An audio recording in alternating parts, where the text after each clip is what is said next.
reasons to doubt, try to keep me down, but I'll put the flame out. You can't get to me. Throw your sticks and your stones, go break all of my bones. You won't ache my soul. You can't get to me. Hey YouTube, today we're going to be doing a short film of this 2015 Audi S3. Let's get to driving.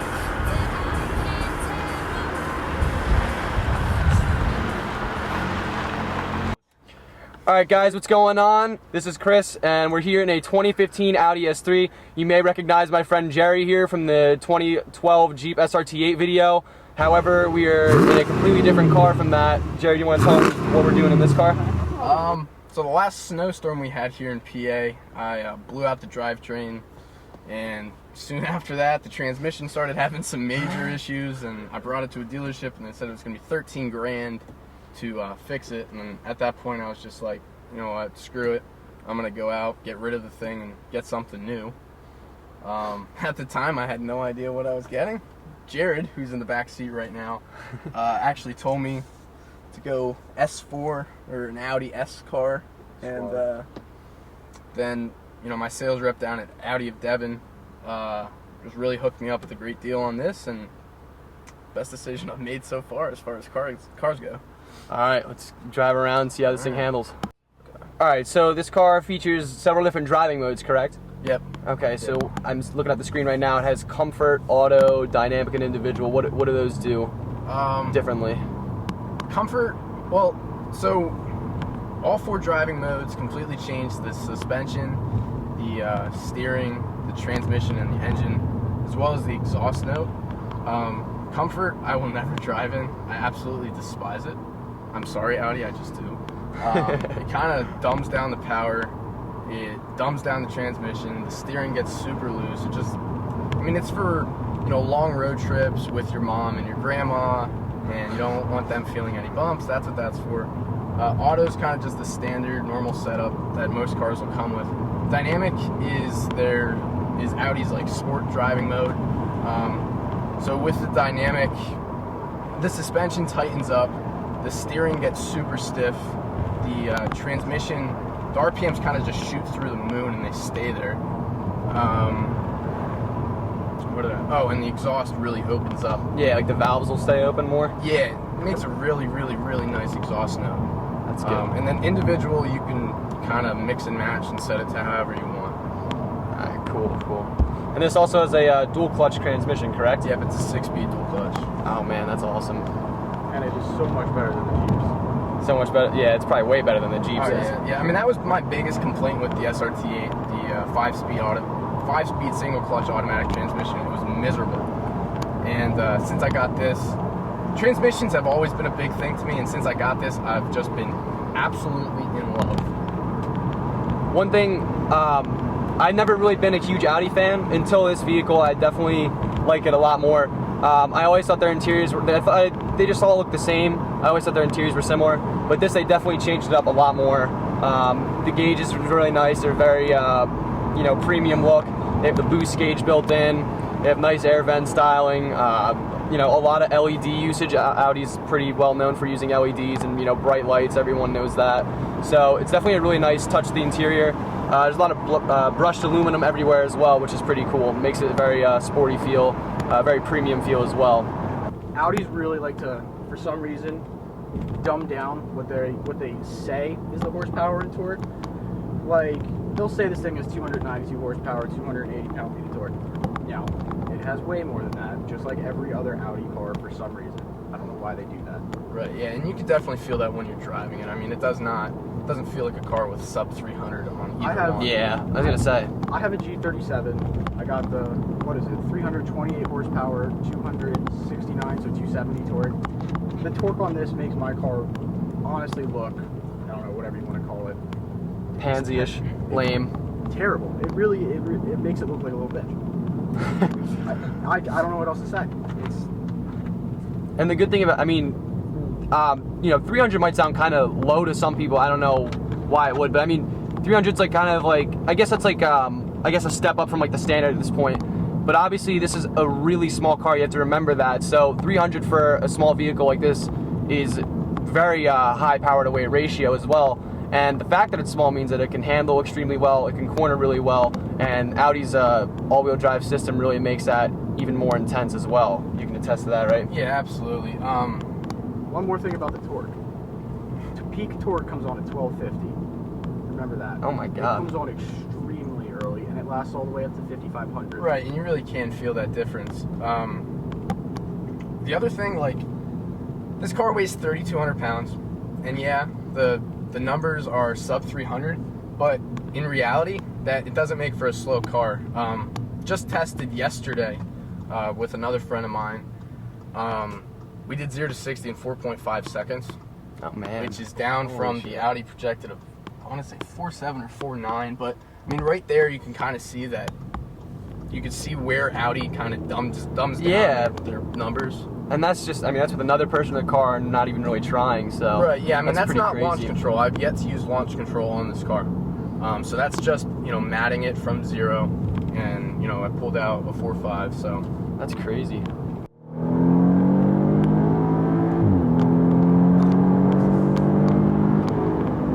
Nice. Yeah. Right there, that's like 75 pretty much. Yep. Yep, and that's a third, I'm pretty sure that's a third gear pull. So this is in, and then when you put it in dynamic also, it drops down to their sport mode. Okay. Which, I mean, it is a complete transformation from just when you're driving around town to putting this thing in sport mode. It is ridiculous what this thing does. I definitely am noticing it's not shifting nearly until it gets up. Right, God. yeah, I mean, it's really, the RPMs are just great. sticking. Dude, him just gassing it like that, it honestly feels more torquey than my car when I launch it.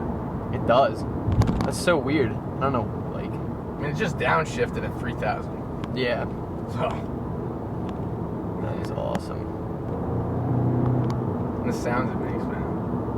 Oh Heated my turbo God. I sounds. know, I love it. Yeah. And this is definitely, it's not like a whiny 4-cylinder. It's like a nice grumbly, it's got like a little bit of a roar to it as well, which is nice. So it's like, it definitely sounds like a tough engine.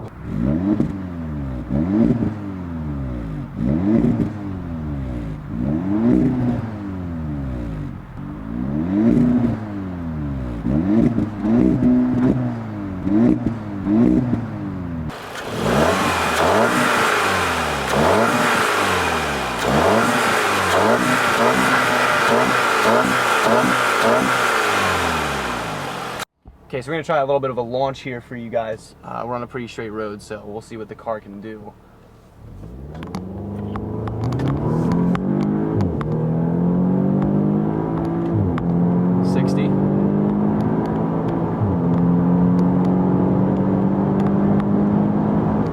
Holy crap. Yeah, it's pretty quick. It's like a little rocket ship, man. Yeah, it's quick there. When you get to it, pretty damn quick. That dual clutch is really freaking good. You don't even feel it.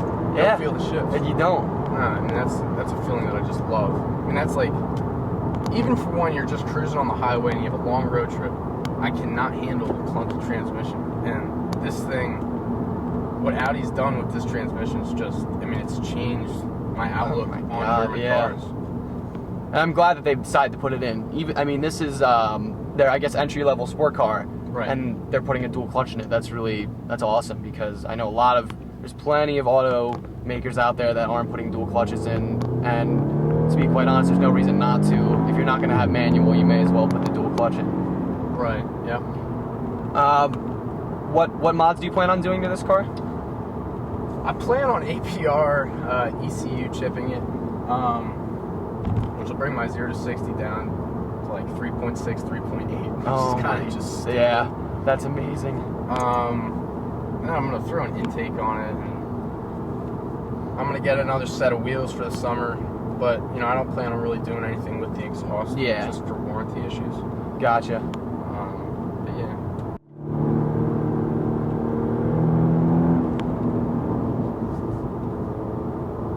And you have no body roll with this car either. None whatsoever. Yeah, it really hugs the ground. Yeah. I mean, even through these back roads, you can really tell it's got a tight, grippy feel. Yeah, it's awesome. Yeah, I hated turbos. YouTube, I hated turbos. I was always a normally aspirated kind of fan. I absolutely loved superchargers. And you know what? This really did change my mind completely on that issue. The noise is just great.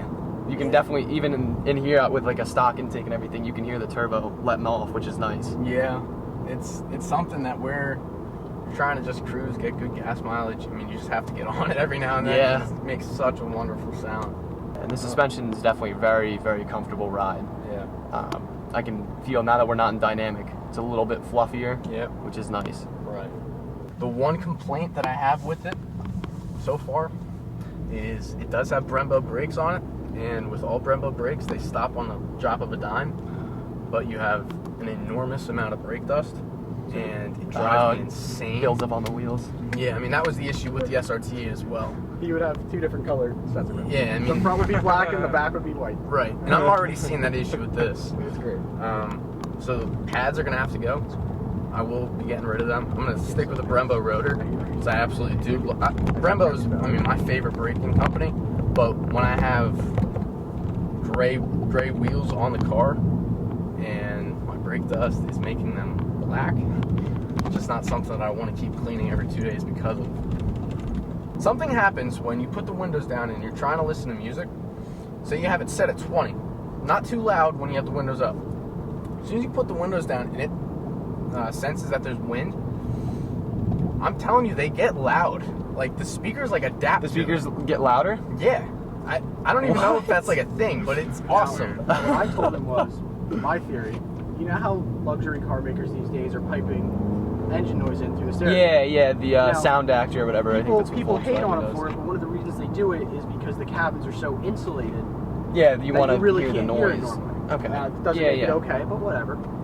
Once the windows are down and you can hear it, essentially they stop piping the noise in. Let's talk about the size of the car. The roof in the front is very high up. I'm 6'3", so and my head has plenty of clearance for the roof, which is good. However, I did ride in the backseat of this thing, and it's definitely not a backseat rider unless you're short, Right. which is understandable. I mean, it's obviously the small compact version, and yeah, left right here. So the front seats are fine. If you're a big person, you're not going to have any issue. And I mean, I have plenty of leg room, headroom, but the back seat, if you're tall, forget it. But again, it is a small, like the small entry level, I guess, Audi. So it's not like it's meant to support, 5 people riding in the car at all times. It's not an S8. Essentially it's like a coupe with the back doors on, pretty much. Just think of it like that. Yeah. So, but also that the smallness of it definitely keeps the sporty feel as well. Yeah, so. like I said before, it's only 3,200 pounds, so when you cut down all that weight, you really do knock seconds off of your quarter mile in 0 to 60 times. If anybody out there has any suggestions for me as far as APR or AWE intake goes, if anyone's heard those on this car, please let me know. Yeah, feel free to comment and let us know what you think, or if you have any suggestions as far as tuning the car, or even anything else. If you have any other suggestions besides that, feel free to comment it, and I'll let Jerry know what you guys say. So Today I'm actually gonna start. I'm gonna make my first YouTube video. I'm partnered up with Audi of Devon, but I kind of want to make this build for the car freaks out there like us. yeah. So seriously, like he said, any suggestions, just throw them in his comments, or throw at one of his social media sites, and I'll be sure to find out. This is the other thing. There's another little issue with it. So because of how low it sits, and Audi added the front lip spoiler to this car to give it a little bit more of an aggressive feel, and because of that, you can't park correctly. Okay, I hit a curb last week. Thank the Lord that I didn't break the spoiler, but you can't pull up to a curb like you can in a normal car. There's been You gotta be real careful. Yeah, there've been man. issues. There's a ton of issues with that with the M3 and M4 now. The F80 and F82. Yeah, because they're so low and Yeah, Audi and BMW added that front spoiler. It's cool looking. It's great, but it's annoying when you're parking. it just creates an issue there, Right. big time. So I guess that's something to consider. I mean, it's definitely be careful. Yeah, it's not a huge deal, but Right, but it's just something to know. 'cause I yeah, had definitely no idea. be careful. I didn't know about it the first time I did it, And he must have just like been cringing, like, oh, yeah, jeez. like, I thought I was gonna start crying. Oh, shit. All right, guys, I hope you enjoyed that short film of the 2015 Audi S3. If you liked the video, be sure to like it, subscribe to my channel, comment what you thought, or if you have any suggestions. Thank you very much for watching. Take care.